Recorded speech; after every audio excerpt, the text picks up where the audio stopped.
Assalamualaikum warahmatullahi wabarakatuh. Alhamdulillahirabbil alamin wassalatu wassalamu ala asyrafil anbiya'i wal mursalin Sayyidina Muhammad wa ala alihi wa sahbihi ajma'in. Alhamdulillah, bersyukur kepada Allah Subhanahu wa taala kerana pada hari ini bersama lagi dengan Pak Haji terus belajar herba. Anak-anak akan jadi insya-Allah pintar herba. Pintar herba, pintar untuk merawat orang sakit, orang yang memerlukan bantuan kita dengan izin Allah, ya, dengan izin Allah. Obat-obatan itu berada di persekitaran kita. Di mana saja kita berada, di situ ada obatnya, insya-Allah. Allah Ta'ala turunkan penyakit, ada obatnya. Jadi oleh sebab itu maka kita disuruh untuk mencari di mana obat itu berada. Alhamdulillah.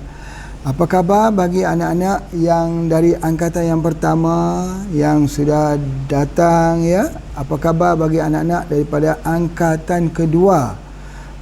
Ada yang masih lagi rindu kepada kampung halaman, ya? Mungkin yang masih rindu lagi pada keluarga, kepada ibu, ayah. Ya, ayo bangun, jangan jadi lemah, ya. Kita harus dewasa, kita harus mempunyai semangat yang kuat, harus ada keinginan untuk belajar. Apa sebenarnya kita tinggalkan keluarga kita? Kita tinggal mak, ayah kita di kampung itu kerana apa? Sudah tentu niatnya yang suci, yang bersih, kerana nak hafal Al-Quran, nak belajar ilmu Al-Quran. Masya Allah, Masya Allah. Sabarlah, sabar, ya, bertenang. Nanti Allah akan bagi ketenangan di hati kita. Ya, kalau kita dulu memang betul, kita duduk di rumah kita, dapat lihat wajah ibu, dapat lihat wajah ayah. Tapi cuba kenang-kenangkan, ada orang yang ayahnya sudah tidak ada orang yang ibunya sudah tidak ada. Tapi kita kan masih ada ibu ayah yang nanti cuti sekolah, ya, pulang, ketemu lagi dan sebagainya. Tapi yang penting kita ada Allah. Nabi kita itu anak yatim piatu. Rasulullah itu yatim piatu, ibunya tidak ada, ayahnya juga tidak ada. Dia tinggal menumpang di rumah datuknya, rumah bapa saudaranya, pamannya. Begitu. Kita alhamdulillah masih ada ibu, masih ada ayah, ya.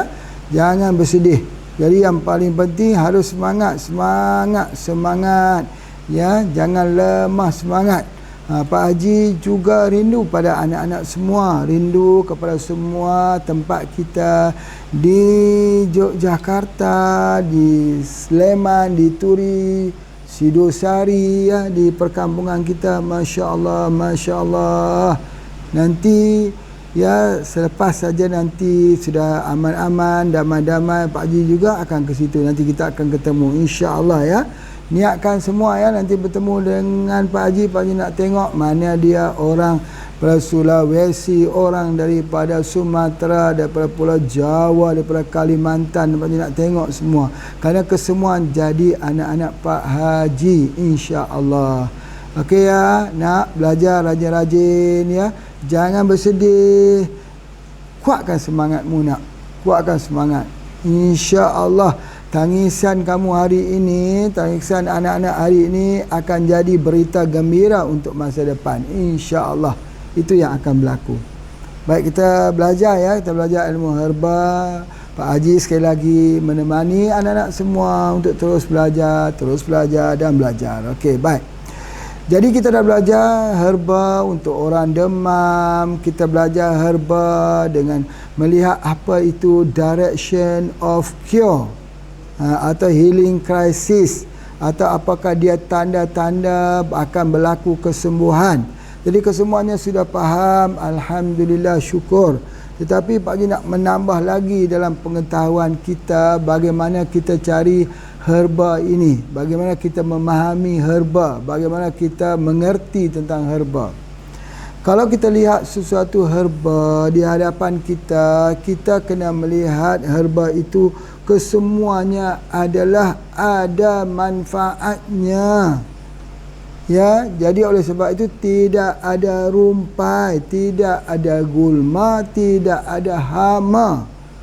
Allah Ta'ala ciptakan herba-herba ini untuk kita semua. Allah ciptakan tanam-tanaman, Allah ciptakan herba di atas bukit, Allah Ta'ala ciptakan pohon-pohon yang kecil yang dipijak orang. Itu semua mempunyai arti, mempunyai rahsia kegunaannya yang terbaik untuk umat Nabi Muhammad SAW.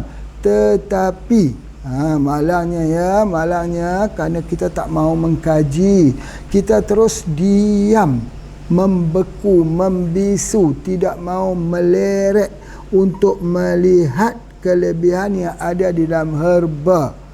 Kerana kita sudah dikunci mati. Kalau sakit harus ambil kimia.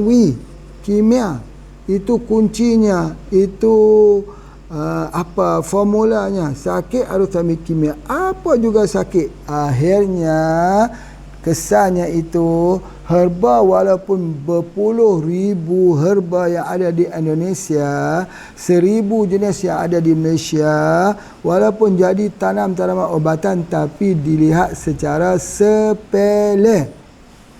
Sepele, Pak Ji sebut sepele. Jadi apa artinya Allah ciptakan banyak tumbuh-tumbuhan tapi tidak memberi manfaat? Jadi oleh sebab itu, orang yang belajar dalam ilmu herba ini, dia adalah orang yang bersyukur dengan nikmat yang Allah bagikan kepada kita yang berupa tanam-tanaman obat-obatan. Jadi kita tahu mensyukurinya. Kita akan kata Alhamdulillah, bersyukurlah ya Allah yang telah menciptakan ini, tanam-tanaman ini untuk dijadikan obat kepada kami. Bersyukurlah ya Allah. Begitu. Berbeza kalau orang itu tak belajar ilmu pengobatan ini, dia tidak melihat, dia pijaknya saja tanam-tanaman itu. Akhirnya dia tidak mau melihat. Jadi bila mata itu sudah tertutup, tidak mau melihat, maka dia jadi hijab. Jadi dia tak berterima kasih, dia tidak bersyukur dengan adanya herba ni, kerana baginya herba itu tak penting. Yang penting adalah obat-obat kimia. Alangkah ruginya kalau setiap hari seseorang itu tak pernah memikirkan tentang kejadian Allah yang maha besar yang bernama tumbuh-tumbuhan ini. Alangkah ruginya kehidupan. Jadi oleh sebab itu, maka kita perlu mempunyai apa yang disebut sebagai tadabbur alam. Tadabbur alam, kesemua mesti bertadabbur. Kena melihat alam itu, mesti fikir dan zikir. Fikir dan zikir sampai Allah menemukan dia dengan keajaiban.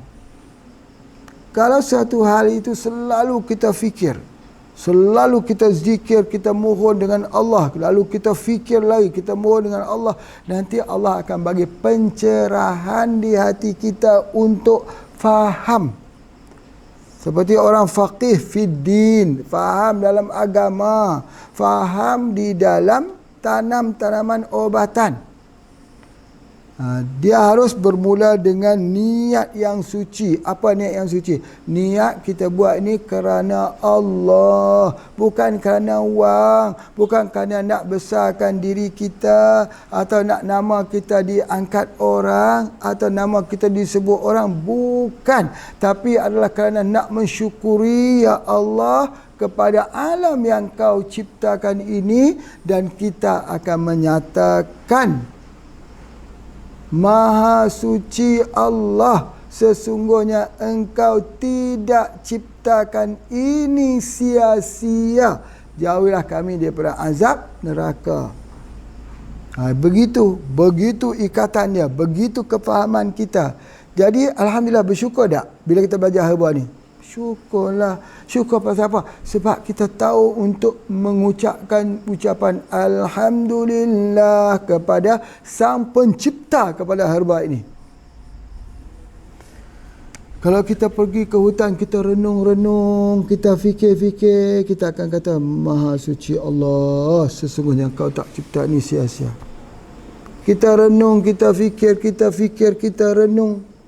Itulah jalan kita untuk mencapai martabat kita, martabat syukur. Kalau orang itu tak renung, dia tak berjumpa. Kadang-kadang dia menangis kerana tidak ada sepatu. Tetapi apabila dia mempertajamkan renungannya, dia menangis kerana tidak ada sepatu, tapi temannya menangis kerana tidak ada kaki. Dia patut bersyukur walaupun tidak ada sepatu, masih ada kaki. Ada orang yang tidak ada kaki. Begitu. Bila dipertajamkan renungannya, bila diperangkatkan renungannya, dia akan mendapat ma'rifatullah. Dia akan ma'rifah dengan Allah. Bila dia makrifah dengan Allah, dia kenal Allah. Dia kenal Rasul, ma'rifatul Rasul. Dia kenal Rasul. Jadi oleh sebab itu, maka selama dia mengamalkan obat-obatan herba ini, dia di dalam keadaan bersyukur kepada Allah yang menjadikan semua tanam-tanaman ubatan ni. Bermula daripada sebelah kanan Pak Haji ni sampai ke semua ni, ini adalah kesemua daripada herba. Beraneka, bermacam-macam. Dan kesemuanya ini digunakan untuk tujuan pengobatan. Ya Allah, Ya Rabbi. Kita memang tak bisa nak untuk menciptakan satu butir beras. Kita tak bisa untuk ciptakan. Kita hanya boleh masak nasi saja. Mau nasi apa? Nasi Padang, nasi Surabaya, nasi Kebuli, nasi apa. Tapi beras bisa tak kita buat beras itu? Tak bisa nak. Begitu juga herba obat. Kita bisa buat ada obat di dalam daun-daun. Tak bisa nak. Pak Haji juga tak bisa. Kita hanya mencampurkan daun ini plus dengan daun ini, diseduh, diminum, dikapsul, dipil, dijadikan teh dan sebagainya. Itu saja pengolahan kepada nikmat Allah yang sedia ada. Kita bukan mencipta obat. Obat itu kan Allah yang cipta. Kita hanya menyediakan obat itu supaya boleh diambil, memudahkan. Diambil daripada ubat yang berada di atas daun, di dalam pohon, dalam hutan, kita keluarkan, kita jadikan bentuk teh untuk diminum. Itu kerja kita. Tapi yang menciptakan obat itu siapa? Allah. Jadi oleh sebab itu, maka semakin kita mempelajari tentang ilmu tanam-tanaman ini, kita menjadi semakin dekat dengan Allah. Semakin kita mensyukuri setiap sehelai daun yang jatuh daripada pohonnya itu. Kita mensyukuri setiap satu helai daun yang jatuh itu, kita syukuri. Kalau daun yang jatuh satu tu pun kita syukuri, sudah tentu yang banyak lagi kita syukuri. Yang jadi permasalahannya hari ini, mata itu buta, tak melihat nikmat Allah yang berupa tumbuh-tumbuhan umbatan untuk manusia. Jadi oleh sebab itu kita semua berkiblatkan, wa na'udzubillah. Kita semua percaya, wa na'udzubillah. Percaya apa? Percaya kepada kimiawi masyarakat kita hari ini. Jadi kita tak percaya kepada ini nabati. Nabati ini tanam-tanaman obat-obatan daripada alam. Alamiah. Baik, cuba kita bertanya. Kita ini hidup, nak lihat coraknya seperti apa? Contohnya seperti siapa? cara kita hidup ni contohnya sudah tentu. Contohnya Rasulullah sallallahu alaihi wasallam. Sudah tentu begitu. Kita bukan contoh kepada Pak Haji, bukan. Contohnya kepada Rasulullah sallallahu alaihi wasallam. Insan kamil, insan yang orang kata pribadi final. Pribadi final. Pribadi yang komplit. Tidak ada silap kurangnya sebagainya. Kita setujukan bahawa Rasulullah itu adalah insan kamil, komplit, pribadi final. Kita setuju. Jadi mari kita tanya, Rasulullah itu kalau sakit guna apa? Rasulullah itu kalau sakit gunanya apa? Rasulullah menggunakan alamiah alamiah dan ilahiyah. Jadi kita ini bukan membuat pelajaran sendiri, bukan Pak Haji buat pelajaran sendiri, tapi kita mengikut pelajaran yang telah ditunjukkan oleh Rasulullah sallallahu alaihi wasallam. Itu dia. Jadi oleh sebab itu, maka tujuan kita belajar dalam tip Nabawi ini untuk melihat hikmah. Malam ini Pak Haji nak tunjuk macam mana salah satu tip Nabawi yang telah digunakan oleh puteri Rasulullah sallallahu alaihi wasallam, Fatimah Az-Zahra, anak kesayangan Nabi sallallahu alaihi wasallam. Ketika Rasulullah sallallahu alaihi wasallam pulang daripada peperangan Uhud, maka terdapat luka di pipi kanannya itu. Darah keluar tidak mau berhenti. Apabila darah keluar tak mau berhenti, Rasulullah itu singgah di rumah Fatimah.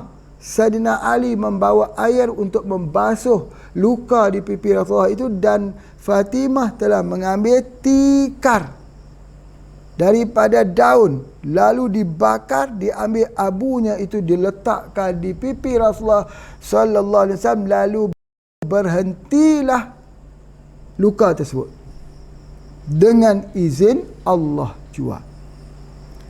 Jadi oleh sebab itu Pak Haji nak sebutkan begini, bahawa abu adalah salah satu daripada obat untuk menghentikan luka. Bukan abu saja, arang juga boleh menghentikan luka. Jadi oleh sebab itu, maka ada di dalam MPH, minyak Pak Haji itu, yang kita tengok warnanya hitam itu bukan pewarna, tetapi dia adalah daripada arang, karbon aktif, cakul, orang panggil cakul, karbon aktif, arang. Di mana arang ini kita guna untuk mengobati kalau perut kita itu kembung, kalau ada luka dalam perut kita, tukar lambung, ada ulcer, kalau ada itu, maka arang itu digunakan, abu dan arang itu digunakan untuk menghentikan luka. Jadi MPH ini untuk menghentikan luka. Kalau ada tangan luka, direnjer sampai insya-Allah pada ketika itu akan terhentilah lukanya. Jadi MPH itu boleh diminum untuk menghilangkan luka di dalam tubuh badan kita. Apa lagi kelebihannya? Kelebihannya ialah amendal, tonsilitis, amendal, kita ambil MPH. Orang yang ada mencret, diarrhea, kita gunakan itu daripada MPH. Sebab apa? Mengambil daripada arang dan juga mengambil daripada abu. Jadi oleh sebab itu, arang dan abu adalah pengobatan alamiah yang boleh kita gunakan untuk tujuan menghentikan luka. Jadi anak-anak, pertanyaannya Pak Haji nak tanya, kalau kita luka, kita guna apa? MPH.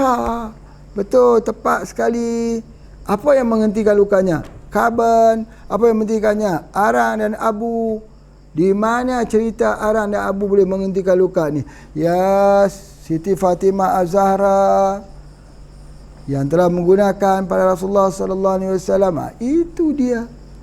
Jadi pengobatan kita mengambil hikmah apabila telah menggunakan ini sembuh dengan izin Allah. Jadi dalam MPH itu tidak ada pewarna, tak ada bahan kimia, yang ada hanyalah daripada pohon-pohon yang telah terbakar menjadi arang.